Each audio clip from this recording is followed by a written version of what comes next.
दोस्तों, पाकिस्तान अक्सर भारत को नीचा दिखाने के लिए कुछ ना कुछ करता रहता है और ऐसा ही पाकिस्तान ने इस बार संयुक्त राष्ट्र महासभा को संबोधित करने के दौरान किया। उन्होंने मुस्लिमों पर हो रहे जुल्मों को लेकर झूठी बातें तो बोल दी, लेकिन वो यह बताना भूल गया कि पाकिस्तान में रह रहे हिंदू अल्पसंख्यकों पर किस तरह से जुल्म किए जा रहे हैं। ऐसे में भारत पहले तो चुपचाप पाकिस्तान की बातें सुनता रहा। इसके बाद भारत ने जो सबके सामने उसे करारा जवाब दिया, उससे पाकिस्तान की धज्जियां उड़ गई। ऐसे में आप सोच रहे होंगे कि आखिर पाकिस्तान ने क्या कुछ कहा और फिर उसके बाद भारत ने कैसे पाकिस्तान की धज्जियां उड़ाई। तो आज हम आपको इस वीडियो में इन्हीं सब चीजों के बारे में विस्तार से बताने वाले हैं, इसलिए वीडियो को अंत तक जरूर देखिएगा। साथ ही कमेंट करके जरूर बताइएगा कि आपको क्या लगता है कि पाकिस्तान का इस तरह से इतने बड़े मंच पर झूठ बोलना और भारत के खिलाफ कुछ भी कह देना किस हद तक सही है। इस बारे में हमें कमेंट करके जरूर बताएं और अब हम आपको पूरी खबर विस्तार से बताते हैं। दोस्तों, पाकिस्तान के प्रधानमंत्री शहबाज शरीफ से जिस चीज की उम्मीद थी उन्होंने वही किया। आपको बता दें कि संयुक्त राष्ट्र महासभा को संबोधित करते हुए शहबाज शरीफ ने कश्मीर और भारतीय मुसलमानों का राग अलापा। ऐसे में संयुक्त राष्ट्र के मंच का नाजायज फायदा उठाकर भारत पर बेबुनियाद आरोप लगाए और ऐसे में यह हैरानी की बात है कि अल्पसंख्यक हिंदुओं के लिए नर्क बन चुके पाकिस्तान को अब भारत के मुसलमानों की चिंता सता रही है।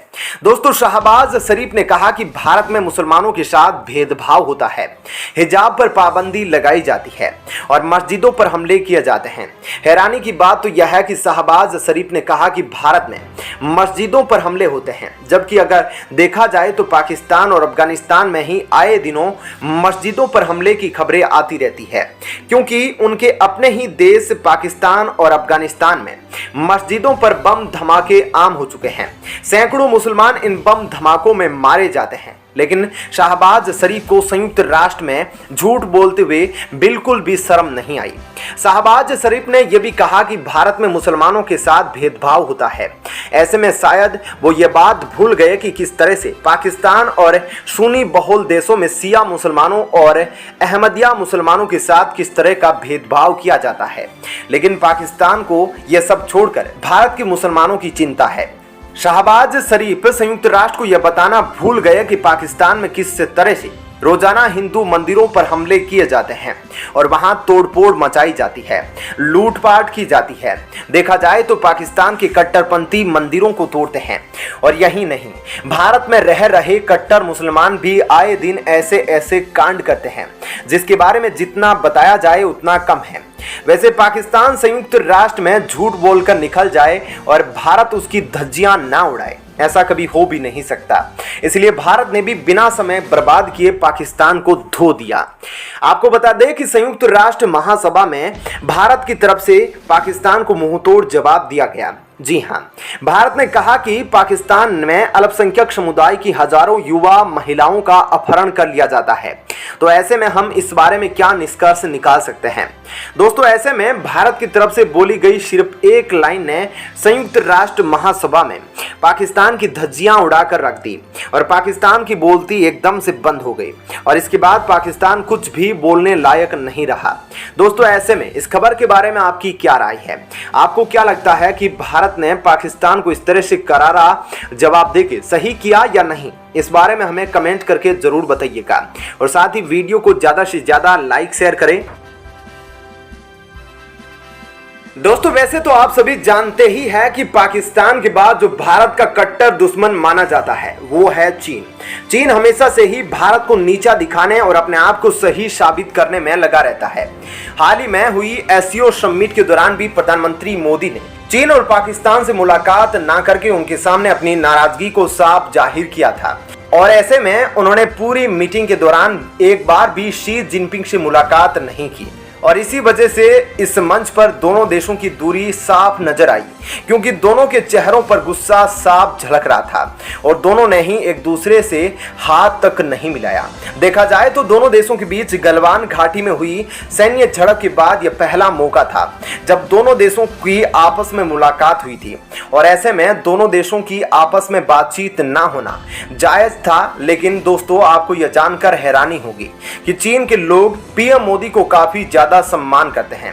आपको शायद यह सुनकर हैरानी होगी दोस्तों, लेकिन यह सच है कि उनको पीएम मोदी द्वारा बनाई गई नीति और उनके द्वारा लिए गए फैसले काफी ज्यादा पसंद आते हैं। इसलिए आज हम आपको इस वीडियो में बताने वाले हैं कि आखिर चीन के लोग पीएम मोदी के बारे में क्या सोचते हैं। लेकिन उससे पहले आप हमें अपनी राय कमेंट सेक्शन में जरूर बताइए कि चीन के लोगों की जो पीएम मोदी के बारे में अच्छी राय है, उसे देखकर शी जिनपिंग को भी भारत की तरफ अपने नजरिए में बदलाव नहीं करना चाहिए। इस बारे में हमें अपनी राय कमेंट सेक्शन में जरूर बताइएगा। तो चलिए अब इस बारे में विस्तार से जानते हैं।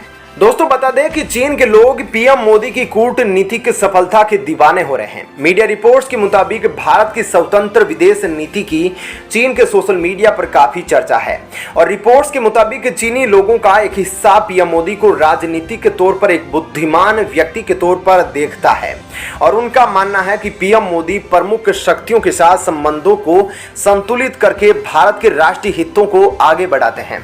इसके अलावा चीन के लोगों का यह भी मानना है कि चीनी सरकार को यूक्रेन संघर्ष को लेकर एक संतुलित दृष्टिकोण अपनाना चाहिए था। वो ऐसा इसलिए सोचते हैं क्योंकि चीन ने इस मुद्दे पर खुलकर रूस का साथ दिया था और सभी अंतर्राष्ट्रीय मंचों पर रूस का समर्थन भी किया। इसके अलावा दोस्तों यूक्रेन युद्ध के दौरान भारत की स्थिति का बचाव करने के लिए विदेश मंत्री एस जयशंकर को भी चीन में कुछ लोग पसंद कर रहे हैं।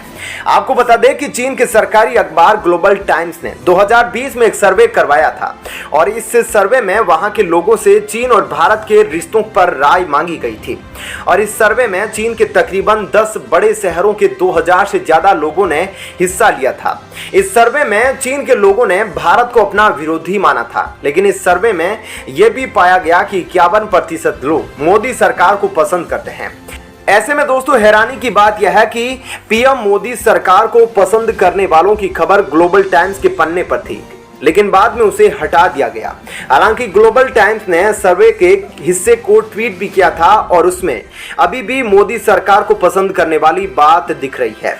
दोस्तों ऐसे में इन सब बातों से आप खुद ही अंदाजा लगा सकते हैं कि चीन में रहने के बावजूद भी ये लोग पीएम मोदी को कितना ज्यादा पसंद करते हैं और उनका सम्मान भी करते हैं। दोस्तों ऐसे में इस खबर के बारे में आपकी क्या राय है? आपको क्या लगता है कि चीन के लोग जिस तरह से पीएम मोदी को इतना पसंद करते हैं, उससे सबक लेते हुए चीन के राष्ट्रपति शी जिनपिंग को भी अपनी सोच नहीं सुधारनी चाहिए? इस बारे में हमें अपनी राय कमेंट सेक्शन में जरूर बताइएगा। साथ ही वीडियो को ज्यादा से ज्यादा लाइक शेयर कीजिएगा।